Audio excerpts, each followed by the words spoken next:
Hello friends, welcome back to my channel. I hope कि आपको ये नया Korean drama if we were a season का part first पसंद आया होगा। चलिए आज इसका पार्ट 2 देखते हैं और पता करते हैं कि आज की कहानी में क्या कुछ नया होता है। पार्ट फर्स्ट के एंड में हमने देखा था कि अपने फ्रेंड्स की वजह से गीसॉक को टीचर से सजा के तौर पर 300 पेज का ऐसे लिखने की सजा मिलती है। आगे कहानी में गीसॉक घर पर ऐसे लिखने की सोच रहा होता है और कॉपी के पेज पर उसे अपने दोनों फ्रेंड्स का फेस दिखाई देता है जो उसे किस करने वाले एक्सप्रेशन से चिढ़ा रहे होते हैं। और यहाँ पर ये राज खुलता है कि गीसॉक के दोस्तों ने उसका फर्स्ट सेमेस्टर का गोल किस करना लिखा था। गीसॉक गुस्से में उन दोनों के फेस पर पेन मारता है।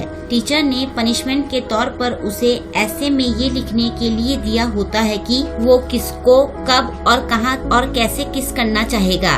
वो शर्माते हुए सारे डिटेल्स भरता है और एंड में वो रुक जाता है।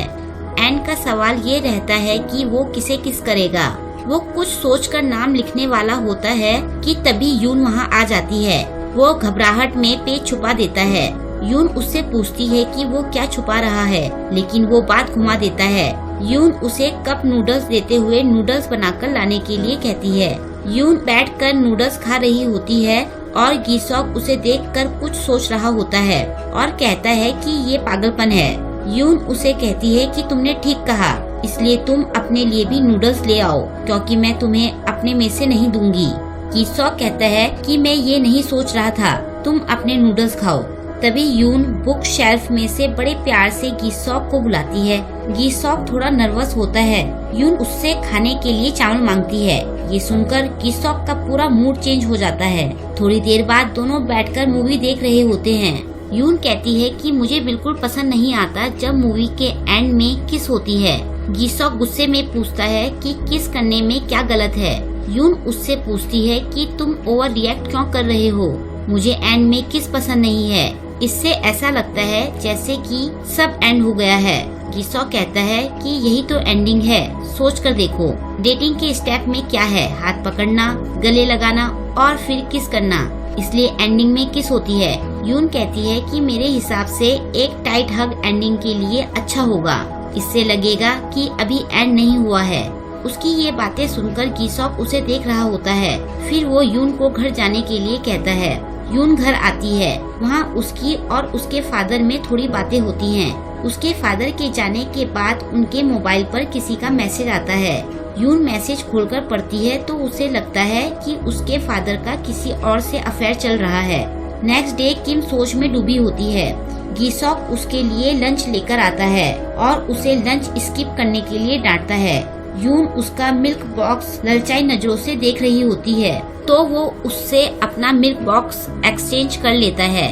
तभी डोंगयूंग वहाँ आकर यून से कहता है कि मुझे जिम के कपड़ों के लिए रिक्वेस्ट करनी है, तो क्या तुम मेरे साथ चल सकती हो। यून उसके साथ जाने के लिए उठ रही होती है तो गीसॉक उसे वापस बैठा देता है और डोंगयूंग को अपने साथ चलने के लिए कहता है। डोंगयूंग कहता है कि मैंने यून से पूछा है।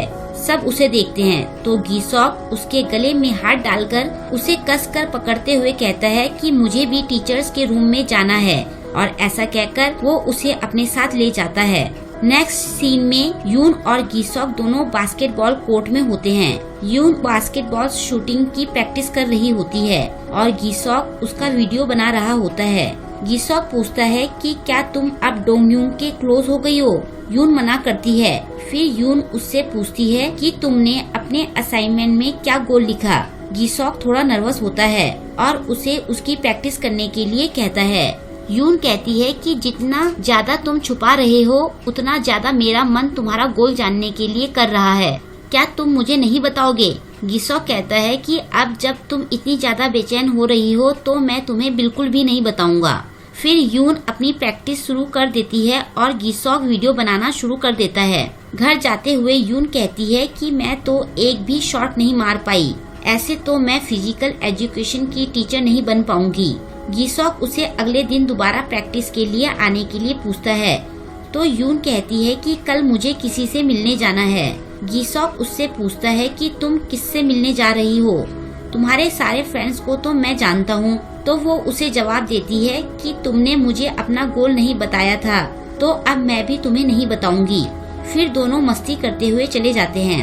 अगले दिन यून अपने फादर का पीछा करती है और उन्हें किसी लेडी के साथ एक घर में जाते हुए देखती है। बेचारी ये देखकर बड़ी दुखी होती है। वो उस घर के पास जाकर अंदर देखने जा रही होती है कि तभी उसे डोंग यूंग भी वहाँ दिखता है। बाद में उससे बात करके उसे पता चलता है कि वो लेडी उसकी मॉम है। अब डोंग यूंग उससे पूछता है कि क्या हमारे पेरेंट्स का चक्कर चल रहा है।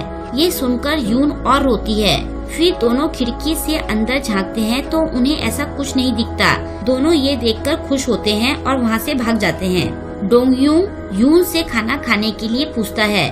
दोनों साथ में सी साइड पर खाना खा रहे होते हैं। डोंग यूंग यून से कहता है कि तुम क्यूट हो।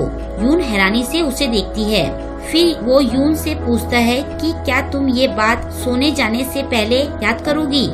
यून के गले में खाना अटक जाता है। उधर गिसॉक रोड पर गाना गाते हुए जा रहा होता है।